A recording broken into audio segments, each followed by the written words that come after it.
महादेव श्री शिवाय नमस्तुभ्यम। ये देखिए हमारी जननी है एंड यही वो ग्रंथ है जो पढ़ के मैं आप लोगों को सुनाती हूँ।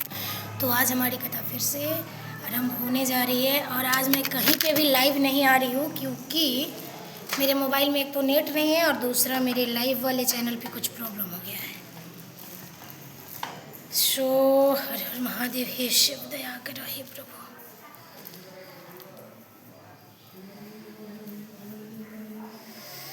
हरले मन की सारी व्यथा ऐसी है हमारे श्री शिव महापुराण की कथा। तो आप लोग ऐसी पावन पवित्र कथा सुनते रहिए। कर्पूर गौरम करुणावतारम संसार सारम भुजगेन्द्रहारम सदा वसंतम हृदयारविंदे भवम भवानी सहितं नमामि, भवम भवानी सहितं नमामि। हे माँ, हे शिव।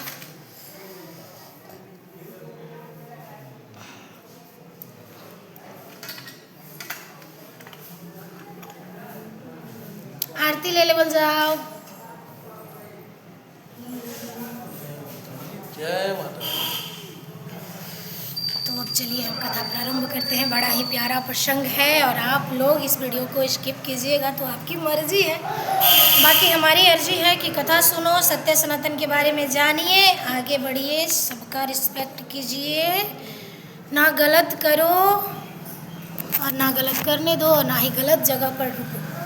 और ये ज्ञान हमें मिलती है हमारे ग्रंथों से, यानी हमारे श्री शिव महापुराण की पुस्तक और ग्रंथ से, जो हमारे लिए बड़ा ही उपयोगी है।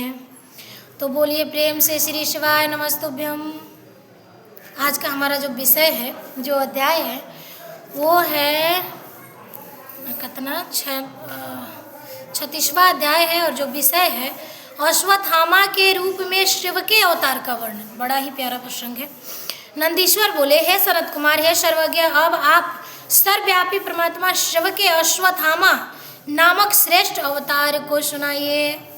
हे मुनि, महाबुद्धिमान देव ऋषि बृहस्पति के अंश में महर्षि वरदराज से आयोजित पुत्र के रूप में आत्मवेता द्रोण उत्पन्न हुए, जो धनुषधारियों में श्रेष्ठ, पराक्रमी, विप्रों में श्रेष्ठ, संपूर्ण शस्त्रों को जानने वाले, विशाल कीर्ति वाले, महातेजस्वी एवं सभी अस्त्रों के ज्ञाताओं में सबसे श्रेष्ठ थे।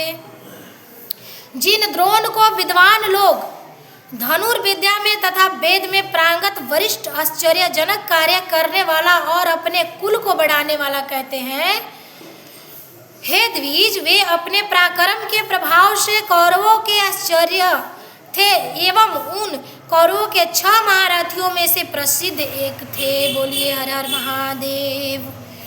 उन द्विज उत्तम द्रोणाचार्य ने कौरवों की सहायता के लिए पुत्र की इच्छा से शिव जी को लक्ष्य करके बहुत बड़ा तप किया।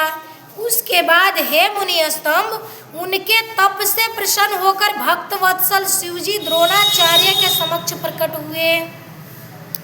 उन्हें देखकर उन ब्राह्मण द्रोण ने उन्हें शीघ्रता से प्रणाम करके हाथ जोड़कर विनम्र हो अत्यंत प्रसन्नचित होकर उनकी स्तुति करने लगे। बोलिए हर हर महादेव, श्री शिवाय नमस्तुभ्यम।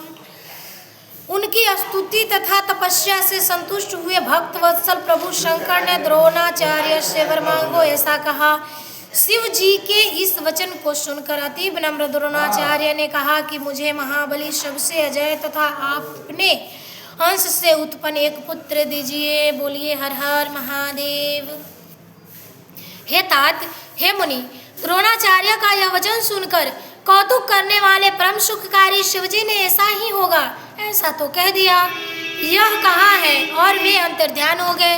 द्रोणाचार्य भी निशंका होकर प्रसन्नतापूर्वक अपने स्त्री से प्रेम पूर्वक कहा। इसके बाद अवसर पाकर वे संतान प्रभु रुद्र अपने अंश से द्रोण के महाबलवान पुत्र के रूप में उत्पन्न हुए। बोलिए हर हर महादेव। हे मुनि, वे पृथ्वी पर अश्वत्थामा नाम से विख्यात हुए वे महान वीर थे। उनकी आंखें कमल पत्र के समान थी और वे शत्रु पक्ष का विनाश करने वाले थे। ये महाबली अश्वत्थामा महाभारत के संग्राम में पिता की आज्ञा से कौरवों के सहायता के रूप में प्रसिद्ध हुए। उन महाबली अश्वत्थामा का आश्रय लेने के कारण ही महाबलवान भीष्म आदि कौरवगण देवताओं के लिए भी अजय हो गए। बोलिए हर हर महादेव। ये महाबली अश्वत्थामा महाभारत के संग्राम में पिता की आज्ञा से उन्हीं से भयभीत होने के कारण पांडव लोग कौरवों को जीतने में अपने को असमर्थ पा रहे थे और परम बुद्धिमान तथा महान वीर होकर भी अश्वत्थामा के भय से असमर्थ हो गए।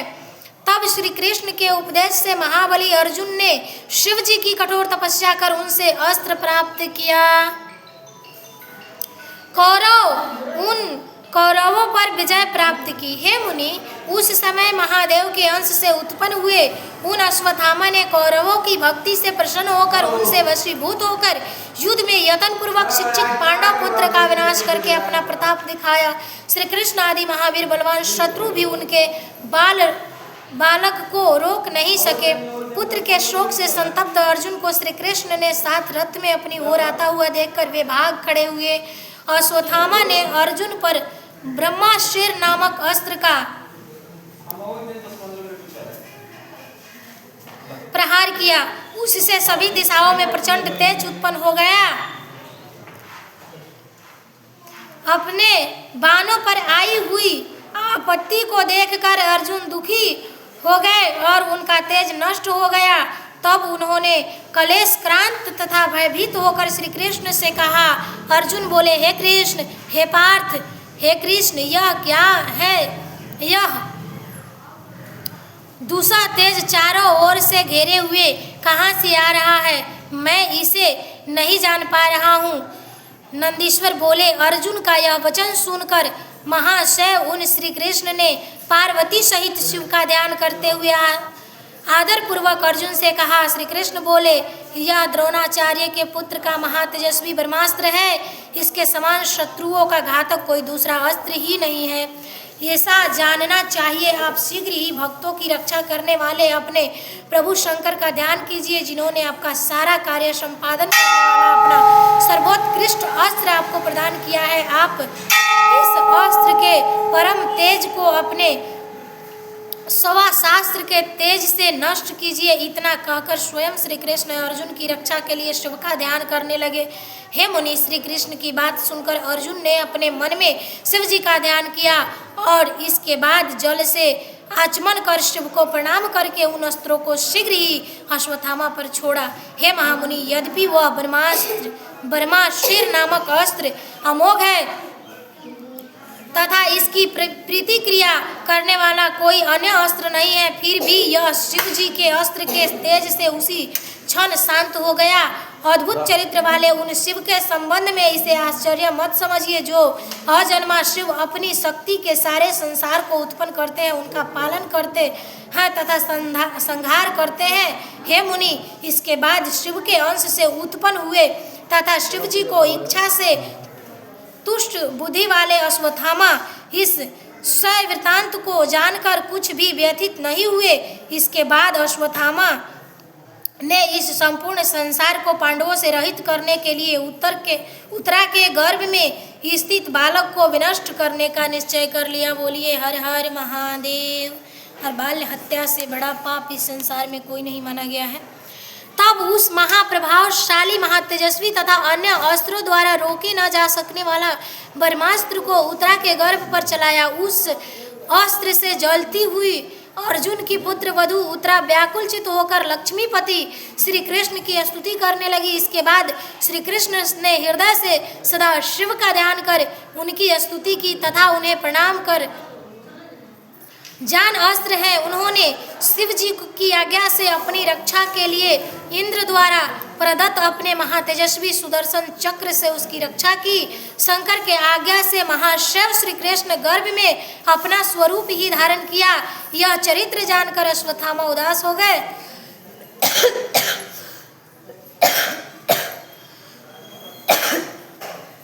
उसके बाद प्रसन्नचित महाशिव श्री कृष्ण अश्वत्थामा प्रसन्न करने के लिए सभी पांडवों का उनके चरणों में गिराया तदंतर प्रसन्नचित्त द्रोणाचार्य के पुत्र अश्वत्थामा ने श्री कृष्ण एवं समस्त पांडवों पर अनुग्रह करके प्रेम पूर्वक उन्हें अनेक प्रकार के वर दिए। हे तात, हे मुनिश्रेष्ठ, इस प्रकार अश्वत्थामा के रूप में पृथ्वी पर अवतार लेकर प्रभु शिवजी ने अत्यंत उत्तम लीला की।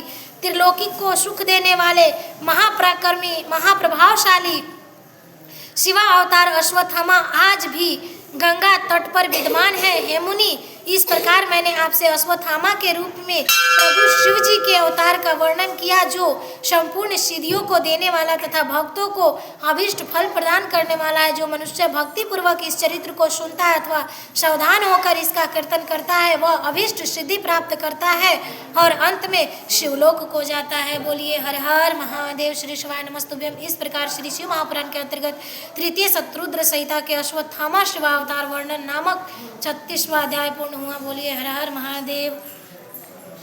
और हमारा 37वां अध्याय जब शिव की इच्छा होगी तब होगी, जो विषय रहेगा व्यास जी का पांडवों को संतावना देकर अर्जुन को इंद्रकील पर्वत पर तपस्या करने भेजना। बोलिए हर हर महादेव। तो बड़ा ही प्यारा प्रसंग रहेगा, आप लोग ज़रूर सुनिएगा। और इसके लिए आप लोग अगर फेसबुक पेज पे देख रहे हो तो पेज को फॉलो कीजिए, एंड अगर यूट्यूब पे देख रहे हो तो चैनल को सब्सक्राइब कीजिए।